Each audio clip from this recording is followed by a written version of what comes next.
I recently brought in this Nissan ENV200 electric van that I'm working on to get ready for resale. And I discovered one of the tyre pressure monitoring sensors wasn't working. And I could hear the sensor rattling around inside the front tyre. And this tyre is new. It's only recently been fitted by the previous owner because it's still got 8mm of tread. It's also a cheap Chinese budget tyre, so I'm not going to refit this. But anyway, it's quite clear that the tyre fitter that fitted this tyre broke off the sensor. And here's the sensor which I found rattling around in the tyre, and you can see there the plastic is broken, and maybe that's where they clipped it with their tyre machine. And also here's the battery which I found rattling around inside the tyre as well, and that should be inside the sensor, and it should be covered up and sealed with this gel type material. So someone's gone to the effort of cutting the gel away to access the battery. Maybe they wanted to change that, but this is not a new battery. And they haven't gone to the effort of sealing that back up again, which you shouldn't actually be removing that battery anyway because they are a sealed device.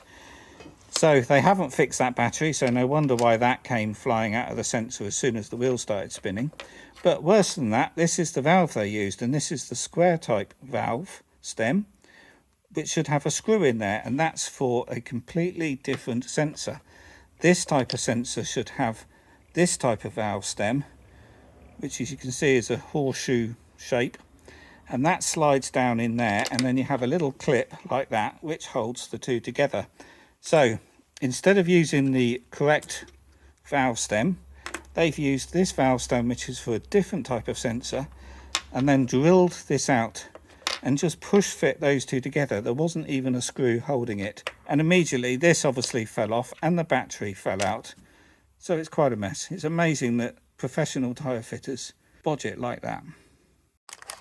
So I'm having to fit a new TPMS sensor here and then programming that up to suit the vehicle. So not only is there a new TPMS sensor there, as you can see I've fitted new steel wheels because the originals were quite rusty, and I've also fitted 4 new tyres as well, and these are now at the correct load rating because the ones on the vehicle weren't. So obviously there's been quite a lot of expense on the wheels and tyres alone, but also on this vehicle I've had to fit new park brake shoes and also a new park brake cable on one side because the aluminium end was broken on one of them, and these are a very expensive item. Would you believe a single park brake cable, and you've got one on each side, this was nearly £200.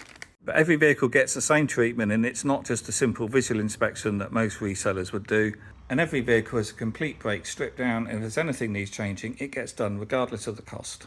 And I've also done an air conditioning regas and changed the oil in the reduction gearbox. Neither were needed, but it just makes sure the vehicles can be as good as they could possibly be before they go off to the new owner. And this is in addition to a normal service, so the new owner's got the next year or two without any maintenance worries. And by spending the time and money on the vehicles beforehand, there's no nasty surprises or unhappy customers, and we get no warranty claims.